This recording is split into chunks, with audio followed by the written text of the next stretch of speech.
Hey, Kelsey, there's an ice cream truck. Oh, I could so do a bomb pop. Yeah, let's see what they got. Let's go.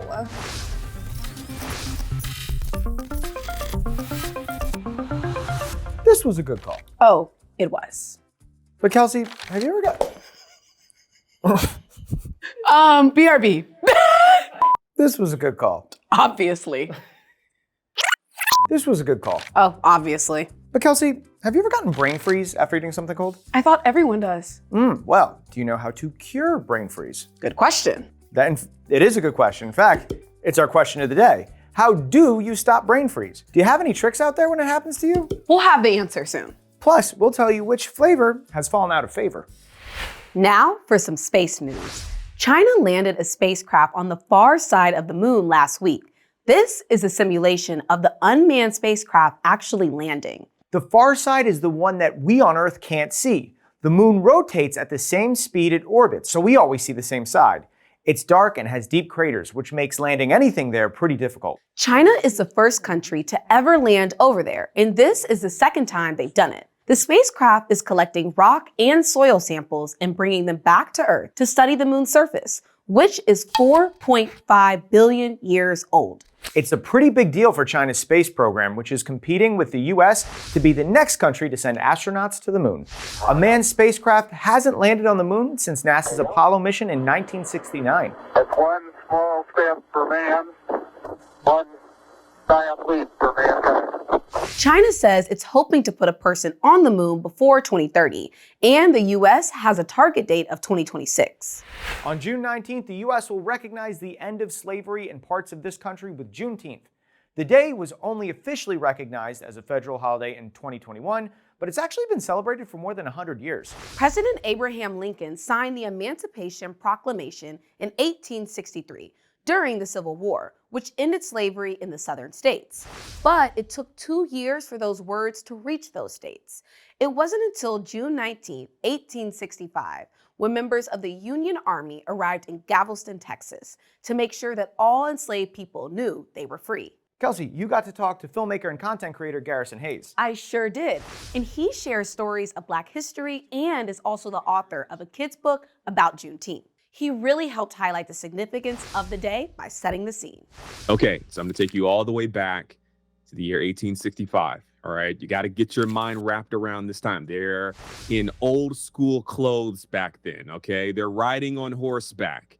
And General Gordon Granger from the Union Army rides on his horse with his battalion down to Galveston, Texas, to share that everyone, all formerly enslaved people, were free. He puts a proclamation up in writing, but at that time, only about half of the country could even read. And so he's also sharing this verbally. And the news is spreading from community to community that, hey, there's some great news today.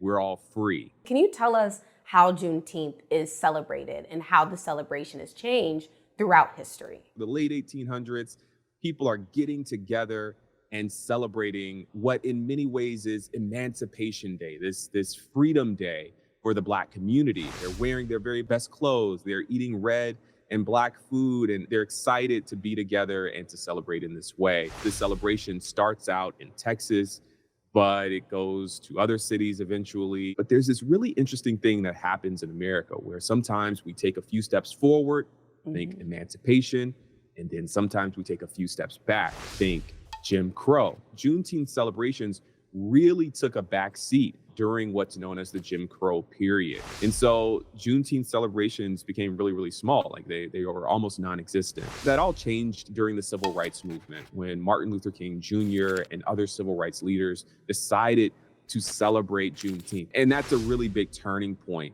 in the national recognition of Juneteenth. And what are some important names to know when we're talking about Juneteenth? Opal Lee. She is known as the grandmother of Juneteenth. She's the one who put the pressure on our country's leaders to recognize Juneteenth as a federal holiday. She's 97 years old today, and such an incredible inspiration to me and to many others for her work in advocating on behalf of the Black community, but also on behalf of recognizing this important holiday for our country at large. Why is it important that Juneteenth is a national holiday? It's a good question. I think it's important for us to remember our history. It matters that we celebrate the right things. I think celebrating the emancipation of enslaved Black people is really, really important. And it's not just important for me as a Black person, it's actually important for our entire country. Juneteenth is not necessarily Black history, it's truly American history. You can't understand America without understanding what came before, during, and after that very first Juneteenth celebration. It really is a day of Black joy, the opposite of the kind of oppression that we saw during Jim Crow and during slavery in America. And Juneteenth captures that celebration and that joy perfectly. There's some updates on what's going on in the war between Israel and Hamas. 4 hostages who had been held by Hamas were rescued over the weekend. The Israeli military operation to rescue them left many Palestinians dead. It's believed there are still over 100 hostages being held in Gaza since Hamas's attack on Israel on October 7th. This comes as ceasefire talks continue. On Monday, the UN Security Council adopted its first resolution for a permanent ceasefire. The draft resolution has been adopted. The Security Council is the group within the UN whose main responsibility is to maintain international peace and security. The resolution is supported by the U.S. Neither Israel nor Hamas has officially accepted that plan to end the war. U.S. Secretary of State Antony Blinken has been meeting with officials in the Middle East this week to push the deal forward. We were waiting on one response, and that was the response from Hamas. Last night, we received a response. Hamas has proposed numerous changes to the proposal that was on the table. We discussed those changes last night with Egyptian colleagues and today with the Prime Minister. Some of the changes are workable, some are not. We'll let you know if anything new develops, so be sure to like and subscribe here for the latest. Taking a turn now to the depths of the ocean. Scientists use high-tech underwater robots, and they've discovered over 100 potentially new species off the coast of Chile. Ghostly white sponges, lobster with beady eyes and barbed legs, clusters of undersea urchins that look like cacti, and those are just a few of the new creatures. Identifying new species helps to understand the variety of life under the sea. It's all part of a mission to protect our planet's oceans and the marine life that call them home. So who knows? Maybe one day you could be the next ocean explorer, making discoveries of your own. Now, we finished our ice cream from earlier, but we are not done talking about ice cream. A very popular flavor has fallen from the top of the national favorites list. And the flavor is? Chocolate chip. Thank goodness. I do not like chocolate, and it is no longer a fan favorite. In fact, it didn't even make the top 5. Instead, it ranked 8th place in a 2024 survey from the International Dairy Food Association. So, what is the #1 flavor in America? Wait, hold up. Before we answer that, we decided to do some scooping ourselves and conducted our own first stop survey. Hi, my name is Courtney. My favorite flavor is vanilla. My favorite ice cream flavor is Oreo. My favorite ice cream flavor is mint Oreo cookie. My favorite ice cream flavor is vanilla. And our official results. Almost 20% of these 5th graders we polled are in line with America's favorite. Drum roll, please. I did the drum roll earlier. I don't want to double drum roll. Vanilla! Mint chocolate chip and cookies and cream rounded out these 5th graders' top choices. As for the rest of America, chocolate, strawberry, butter pecan, always a good one, and cookie dough are in the top 5.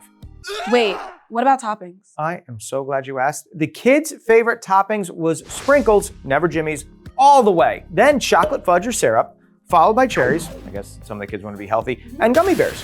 I used to just get a cup of whipped cream though when I was in 5th grade. You did what? I would just get a cup of whipped cream. Like a little bit. Like yeah, that's it? yeah, like like the pup cups, but for humans. Those are for dogs. Was that funny? Not our best banter. All this ice cream talk reminds us of our question of the day. We asked, how do you stop a brain freeze? I wouldn't know. Never had one. That's kind of weird to me, I must say. Well, it's that feeling where you eat or drink something really cold that makes you wince. We asked a pediatrician, Dr. Amna Husain, and she said there's a few things you can do. Top 3 would be 1, you could take a drink of warm water, which isn't always obvious and not always accessible. The second thing you could do is possibly putting the tongue to the roof of the mouth, which then also helps to rapidly warm up the area so that you're not feeling that sensation. The third thing you could do is just altogether stop eating ice cream, which I think none of us are willing to do. Even when a brain freeze hurts, I can't stop eating ice cream. Why? Well, it would melt. We also found out what actually happens when you get a brain freeze. A brain freeze is actually caused by rapid expansion of blood vessels in the roof of the mouth. So when something cold touches the roof of our mouth, our body actually tries to help warm that really quickly, and it does that by increasing blood flow to the area, and that's what we call vasodilation. The nerves in our palate feel that, don't like that sensation, and that's what causes the brain freeze. I have seen every single Jurassic Park movie. You're about to say you're a dinosaur So expert. I'm pretty much a dinosaur expert. Go ahead. I know one prehistoric creature you don't want to mess with is the velociraptor. Now in reality, velociraptors weren't nearly as large as they appear on the big screen. They were actually around the size of a Labrador, which I don't know if that makes it scary or less scary. I don't know. You're the expert. You're right. Say it again. You're the expert. But now paleontologists have discovered it might have a bigger, badder relative. Megaraptor. Megaraptor. Megaraptor. Megaraptor. Researchers have identified a new species of Megaraptor from a set of fossilized footprints, and it could be the largest of its kind. The footprints were found in an area in southeastern China where lots of dinosaurs lived millions of years ago. But how do they know that raptors left those tracks? The trick is in the 2 toes.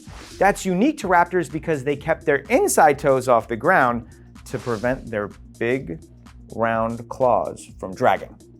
Okay, well, based on the size of these prints, the scientists believe it was probably around 5 feet tall and 15 feet long. That's disgusting to me. One thing we know for sure is that it left behind a big old footprint. So we want to know, do you love dinosaurs as much as Larry or as much as me?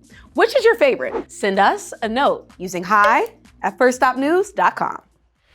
Sunday is Father's Day, and we want to wish all the dads and father figures out there a great day celebrating with the people they love. Like my cousin Zane with Maya and Serena, Dan with Bodie and Lila, and Kyle with his 4 kids at a St. Jude's race. We love to see you and your families and hope you're all going to give these dads a day they deserve. But the best thing you can do for your dad on Father's Day? Like and subscribe to First Stop News, and we'll see you right here again next week. Reese's Puff, Reese's Puff. Peanut butter chocolate flavor.